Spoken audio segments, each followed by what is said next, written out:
अब हम इस टॉपिक के अंदर ये देखते हैं कि रिक्रूटमेंट की प्रोसेस क्या होती है, क्या प्रक्रिया है, क्या स्टेप है रिक्रूटमेंट के अंदर। तो सबसे पहला जो स्टेप है वो है हमारा रिक्विजिशन ऑफ एम्प्लॉयज। हमको जैसे ही पता लगता है कि ह्यूमन मैन पावर की रिक्वायरमेंट चल रही है, मैन पावर की रिक्वायरमेंट है, तो हम सारे डिपार्टमेंट से पूछ लेते हैं कि आप हमको ये बताओ कि आपके डिपार्टमेंट के अंदर कितने कितने लोगों की रिक्वायरमेंट है। तो production department, marketing department, development department, purchase department और फाइनेंस डिपार्टमेंट के जितने भी हेड होते हैं, इनके सबके जितने भी पार्टिकुलर हेड हैं, वो हेड अपनी अपनी रिक्वायरमेंट बता देते हैं पर्सोनल मैनेजर को। पर्सोनल मैनेजर कौन होता है? जिसने भर्ती का काम करना है, जिसने लोगों की अपॉइंटमेंट करनी है, जो लोगों का सिलेक्शन करेगा, जो लोगों की ट्रेनिंग देगा। तो वो पर्सोनल मैनेजमेंट को अपनी एक लिस्ट बनाकर दे देते हैं कि हमको इस डिपार्टमेंट में इतना इतना मैन पावर का रिक्वायरमेंट है। तो सबसे पहला स्टेप हमारा क्या होता है? एम्प्लॉइज मैन पावर हमको कितना चाहिए, उसकी रिक्वायरमेंट का नंबर ऑफ क्वांटिटी, मतलब कितने नंबर्स में 10 लोग चाहिए, 20 लोग चाहिए, 50 लोग चाहिए। तो सबसे पहले तो हमको फर्स्ट स्टेप के ऊपर ये पता करना होता है उसके अंदर क्या क्वालिटीज होनी चाहिए, क्या एबिलिटी होनी चाहिए, क्या इंजीनियर चाहिए, क्या अकाउंटेंट चाहिए, कितना पढ़ा लिखा चाहिए। ये सारी बातें हमको पहले स्टेप के ऊपर पता लग जाती हैं। ये सारी बातें कौन बताएगा? ये डिपार्टमेंट के वाले ही लोग अपनी अपनी रिक्वायरमेंट हमको बता देते हैं। सेकंड स्टेप है identification of sources of requirement. अब हम ये पता लगाएंगे कि जो उन्होंने डिमांड की है अपॉइंट करने के लिए लोगों की, अब हम ये देखेंगे कि हमारे पास वो लोग अपॉइंटमेंट कहाँ कहाँ से हो सकते हैं। तो पर्सोनल मैनेजर क्या करेगा? अपनी नॉलेज और एक्सपीरियंस के बिहाफ पे ये चेक करेगा कि मैं अपॉइंटमेंट कहाँ से कर सकता हूँ।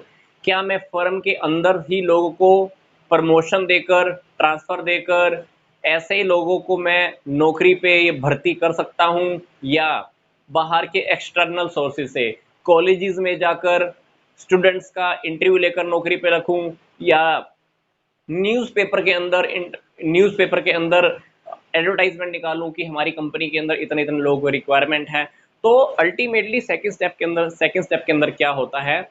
हम सोर्सेज ढूंढते हैं कि जितने भी लोगों की रिक्वायरमेंट है वो लोग कौन से सोर्स से आ सकते हैं, इंटरनल सोर्सेज से या एक्सटर्नल सोर्सेज से। ये इंटरनल और एक्सटर्नल सोर्सेज की जो मैं बात कर रहा हूँ, आपका अभी ये टॉपिक आने वाला है तब आप उसको समझ पाएंगे कि रिक्रूटमेंट करने के, भर्ती करने के आंतरिक स्रोत क्या होते हैं और बाहरी स्रोत क्या होते हैं। मतलब सेकंड स्टेप के अंदर जो पर्सोनल मैनेजर होता है वो ये देखता है कि हमने जो लोगों की भर्ती करनी है, हमने जिन लोगों को नौकरी पे रखना है, उन लोगों को मैं कहां से लेकर आने वाला हूं।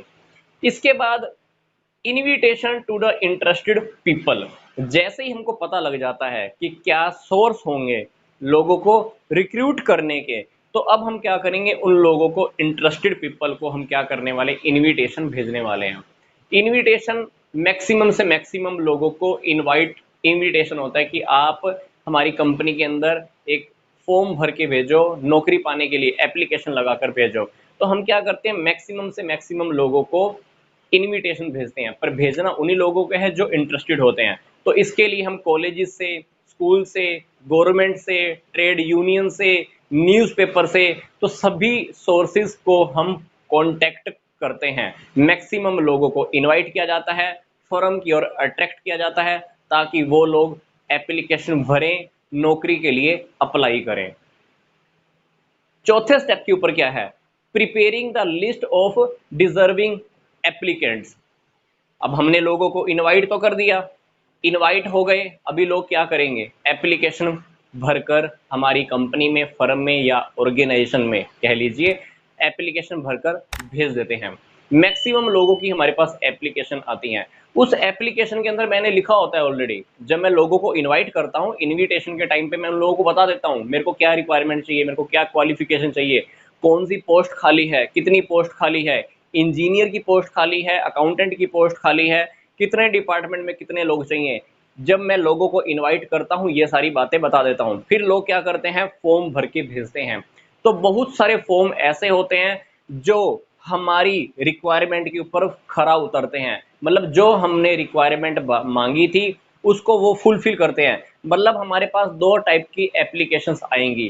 पहली वो एप्लीकेशन जो हमारी क्वालिफिकेशन, जो हमको रिक्वायरमेंट है, जो हमने डिमांड की थी, वो पूरी की पूरी क्वालिफिकेशन को फुलफिल करेंगी। और कुछ फॉर्म, कुछ एप्लीकेशन ऐसे भी आएंगी जिनके अंदर पूरी की पूरी डिटेल या तो भरी नहीं होती हैं, या जो क्वालिफिकेशन हमने मांगी थी उन क्वालिफिकेशन के अंदर वो लोग फिट ही नहीं बैठते हैं।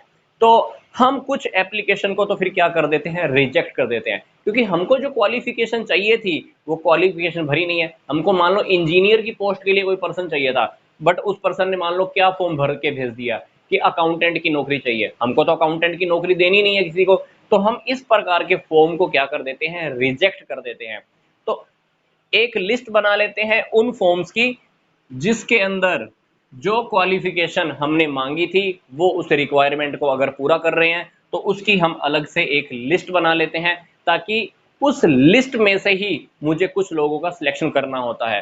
फॉर एग्जाम्पल, मेरे पास 1000 फॉर्म फिल कर कर आए। कितने फॉर्म आए मेरे पास, 1000, जिसमें से 700 लोगों ने तो सही इंफॉर्मेशन भरी और 300 लोगों ने इंफॉर्मेशन गलत भरी। 300 लोगों ने क्वालिफाइड ही नहीं किया, तो उसको मैं यहां पर कट कर दूंगा। 700 लोगों की लिस्ट में अलग से रेडी कर लूंगा। इसमें से ही मुझे कुछ लोगों को सिलेक्ट करना है और कुछ लोगों को फिर भी मैं भी रिजेक्ट कर दूंगा।